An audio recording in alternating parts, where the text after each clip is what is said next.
What's up, everybody? Welcome to the first official episode of Horror Squid.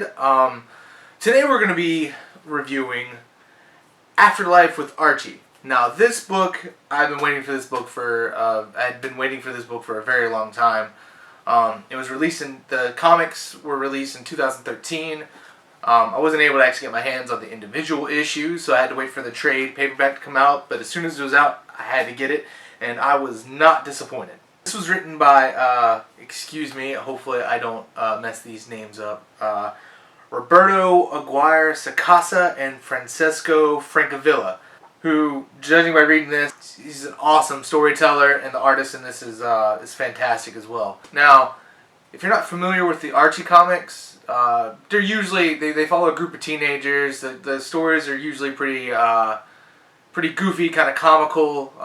There's not, I don't think they really touch base on too many serious topics, other than a couple of things. And I think in the official end of the original comics, I think they actually killed Archie off. So I guess they do eventually get into some pretty serious stuff. But then they ended up rebooting it. But that was actually, they rebooted it after this was released. So, and that's supposed to take a more serious kind of, modern day look at things. Now this one has a more serious tone to it. It's set in modern day times rather than it being like in the 50s or 60s or whenever the original was set. Our story starts off with the character Jughead running with his pet dog Hot Dog, who's been hit by a car. And in a panic, he ends up bringing him to Sabrina the Teenage Witch, which, for those of you who don't know, Sabrina the Teenage Witch is set in the same universe as the Archie comics, which I think is really cool. And they do cross over in the originals, and I think they had a TV show. Maybe it crossed over in the TV show, but I'm not 100% sure. Now, once Jughead gets there, Hot Dog's already dead. Sabrina ends up casting a spell that will eventually bring him back, and over time causes this massive zombie outbreak, and that's just when things go to hell. The writing in this is amazing. It makes you really feel for these characters, and it sets them up in a way where you can really get to know who each one is, even if you've never read the original comics. Now, there are a few scenes in this that actually almost had me tearing up. One in which is really similar to a particular scene in The Walking Dead. If you've ever watched that show or read the comics, I'm pretty sure you have a good idea of what I'm talking about. You can really feel the fear and sadness in this. Nothing is overdone. Nothing's cheesy. It makes you really feel for these characters, and you want to see them survive. There's not a single person where you're like, oh, just off them already. By the time you're finished, you're gonna want more. I can guarantee you that.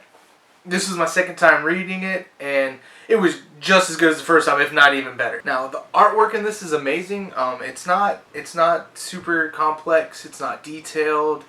It's really simple, but I love the color schemes they use. They kind of stick to a few basic colors, usually oranges, reds, blacks, some blues, whites. But it's really, really good. It definitely sets the tone and the atmosphere for the story. I definitely recommend this if you're a zombie fan or a horror fan or just a fan of a really good story. It flows perfectly. It doesn't ever get boring. I can guarantee you're not going to want to put it down. You can probably read it in just one sitting. Volume 2 of this comes out March 20th of next year, unfortunately. I'm definitely going to pick that up, and as soon as I do, as soon as I finish it, I'm going to do a video on that as well.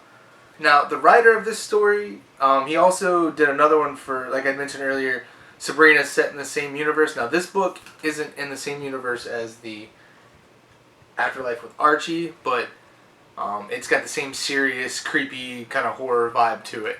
And this is the cover of it, and as soon as I'm finished reading this, I'll do a video on this as well. Now, it's not the same artist, but the artwork in this one got more of a classic style to it. It's really, really nice to look at. From what I've read so far, it seems to be really good like this one. I just haven't really had a chance to sit down and read it. So that's my thoughts on this book. Hopefully you enjoyed. Leave a comment on if you've read this. Leave me a comment. Let me know what you think.